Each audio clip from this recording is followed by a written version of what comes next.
Le journal de 8 heures sur Europe 1. Fanny Marceau. Bonjour Fanny. Bonjour Dimitri, bonjour à tous. Tout d'abord, une affaire qui va forcément vous faire réagir ce matin, tant elle parle de ce sentiment de plus en plus répandu d'insécurité et d'abandon des pouvoirs publics. L'histoire d'un garagiste et de son fils mis en examen hier soir pour avoir tiré au fusil de chasse sur des cambrioleurs qui tentaient de dérober des pièces de voiture dans leur garage. L'un des voleurs, âgé seulement de 15 ans, sévèrement blessé, a été hospitalisé. Les faits se sont produits lundi soir à Romagneux, 1800 habitants en Isère. Dans la commune, les habitants sont sous le choc et soutiennent le garagiste. Reportage du correspondant d'Europe 1, Jean-Luc Boujon. Didier Ivray, 53 ans, est un homme apprécié dans son village, un garagiste dévoué et toujours disponible pour les habitants et leurs voitures. Un homme décrit comme un gros bosseur qui fait ses 15 heures par jour. Alors le voir mis en cause par la justice pour avoir défendu son garage contre les cambrioleurs, Roger, 80 ans, ne l'accepte pas. Je trouve ça scandaleux. Il faut se laisser faire, il faut baisser le pantalon. Je trouve ça dégueulasse. Légitime défense ou pas, ils n'ont rien à foutre dans un garage ou dans une maison ou n'importe où. Il n'y a aucune raison qu'on se laisse faire comme ça. C'est un bon gars. Il y a eu un accident l'autre jour, les mecs ont téléphoné, c'est lui-même qui a pris la dépanneuse qui est venue chercher le bazar. Enfin, c'est un type serviable. C'est pas un voyou, hein. Même sentiment chez Patrice Lamberti, le second garagiste du village. On veut défendre notre bien, donc je comprends qu'on puisse voir rouge, qu'on puisse s'énerver. Après, voilà, on peut pas tirer sur des personnes non plus, voilà. Mais c'est pas normal aussi qu'il soit en garde à vue. Il a voulu défendre sa boutique, il a voulu défendre ses biens, mais Didier Ivray, c'est pas malfaiteur, quoi. C'est pas lui le bandit. C'est pas lui le bandit, ouais, tout à fait. D'ailleurs, les jeunes voleurs, dont 2 sont des mineurs, avaient fait une première tentative de cambriolage chez le garagiste en question, la veille au soir. Romagneux, Jean-Luc Boujon, Europe 1. Et notez, on le disait hier sur Europe 1, que selon les derniers chiffres du ministère de l'Intérieur, seuls 7% des cambriolages sont élucidés en France. Pas de quoi rassurer les victimes, de plus en plus nombreuses à vouloir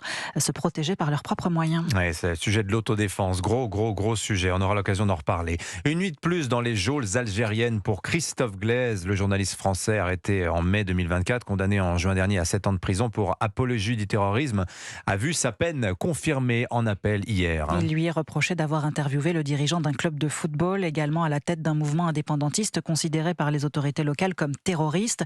Douche froide donc hier pour ses proches et ses avocats qui veulent malgré tout rester combatifs et prévoient de tenter tous les recours possibles. Écoutez son conseil, maître Emmanuel Daoud. Le pourvoi en cassation doit être introduit dans les 8 jours, donc ça nous laisse le temps de la réflexion.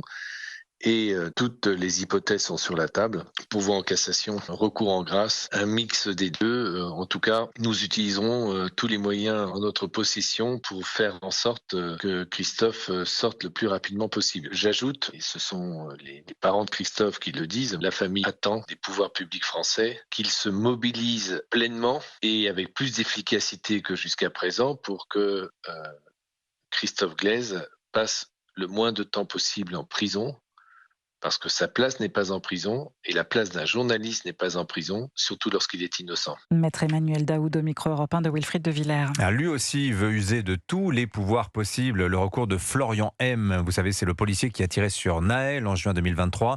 Son recours est examiné aujourd'hui par la chambre de l'instruction de la cour d'appel de Versailles. Le policier est renvoyé pour meurtre devant la cour d'assises après la mort de ce jeune homme de 17 ans qui roulait sans permis à vive allure dans une grosse cylindrée à Nanterre. L'affaire avait enflammé le pays, on s'en souvient, 6 nuits d'intenses émeutes. Mais Florian M. conteste la qualification des faits, estimant William Molinier que son tir était légitime. Des conséquences dramatiques, mais un tir légitime. Ce policier n'a jamais varié dans ses déclarations. Dès les premières heures de garde à vue à la police des polices, il dit s'être senti en danger à 3 niveaux. D'abord pour son collègue qui avait les bras à l'intérieur du véhicule et qui cherchait un moyen d'arrêter le moteur. Pour lui-même aussi, il se trouvait entre la voiture et un muret situé quelques dizaines de centimètres derrière lui. Un coup de volant vers la gauche et il risquait d'être écrasé. Enfin, compte tenu de l'embardé pendant près de 3 minutes auparavant, le conducteur risquait à nouveau de renverser des piétons un peu plus loin. Il était ce jour-là 8h30. On est en plein cœur de ville, à proximité d'école. Les juges d'instruction ont considéré que ce policier avait volontairement tué le jeune Naël, et ce, malgré des investigations qui ont pourtant démontré que son tir avait été dévié par le redémarrage volontaire de la voiture. À l'origine, le policier visait bien plus bas que dans le thorax, au niveau des parties non vitales.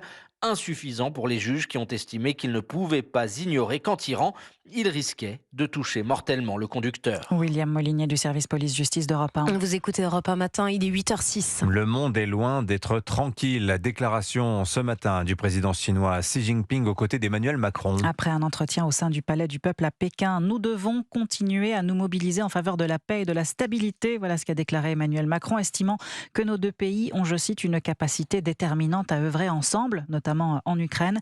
Au menu également la relation commerciale entre Pékin et Paris. Emmanuel Macron plaide pour des investissements croisés afin de la rééquilibrer. Xi Jinping assure que la Chine entend coopérer avec la France. Et pendant ce temps, à Paris, la question de la succession de Pierre Moscovici à la tête de la Cour des comptes fait débat. Emmanuel Macron pourrait nommer à sa place l'un des hauts fonctionnaires les plus contestés du moment, Rémi Rioux, patron de l'AFD, l'Agence française de développement.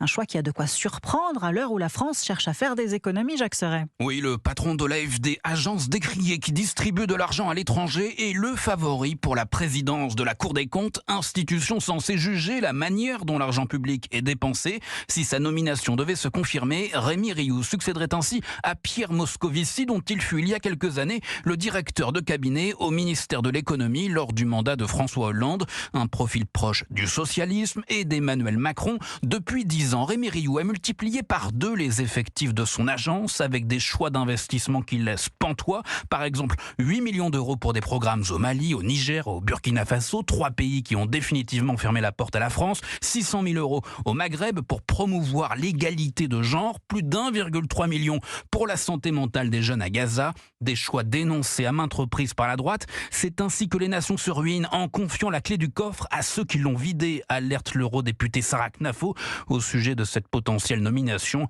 ou comment le en même temps présidentiel pourrait conduire à un énième paradoxe. Jacques Serret du service politique d'Europe 1. Et c'est un événement, c'est l'événement du jour pour les fans de Johnny Hallyday. 8 ans après sa mort, un nouveau titre inédit de l'artiste va être dévoilé aujourd'hui. Ceux qui parlent aux étoiles ont manifestement été entendus. À 14h, ils vont recevoir de quoi rêver un peu. Un vrai morceau, du vrai Johnny, dont on ignore le titre pour le moment, mais qui a été exhumé d'une session d'enregistrement de 1985 pour l'album Rock'n'Roll Attitude, Sébastien Bordenave. Rock'n'Roll Attitude ressort 40 ans après. C'est un chanteur abandonné. Le chanteur abandonné, quelque chose de Tennessee, c'est l'album qui a fait que l'idole a renoué avec le succès. Les mots de Michel Berger dévoilent un Johnny plus authentique que jamais et les enregistrements des chansons se font live, c'est ce qui plaît à Johnny. C'est dans les bandes sonores de ces enregistrements qu'a été retrouvé le titre inédit dévoilé aujourd'hui, stocké dans un entrepôt secret où sont conservées toutes les archives de la maison de disques de l'artiste. Xavier Perrault, responsable du catalogue de Johnny Hallyday chez Universal Music France. Des portes blindées, il doit y en exister certainement. Moi, je suis allé une fois sur place dans ce lieu, ce qui est on l'appelle le bunker, donc ça veut bien dire ce que ça veut dire, qui est un lieu donc où sont conservées toutes nos bandes audio. On en a plus de 150 000. On l'a retrouvé par hasard en cherchant autre chose. Quand on découvre ça, bien évidemment, nous, on en a discuté avec l'ayant droit de Michel Berger, l'auteur, compositeur et réalisateur de l'album Rock'n'Roll Attitude. Il y a une dimension presque, j'allais dire, archéologique et qui tient aussi parfois un peu de la chance. Vendredi, cela fera 8 ans que Johnny est parti. Johnny qui reste à ce jour et à jamais le taulier. Sébastien Bordenave, rendez-vous à 14h pour découvrir ce titre inédit. Merci Fanny Marceau. Dans un instant, Robert Ménard est là.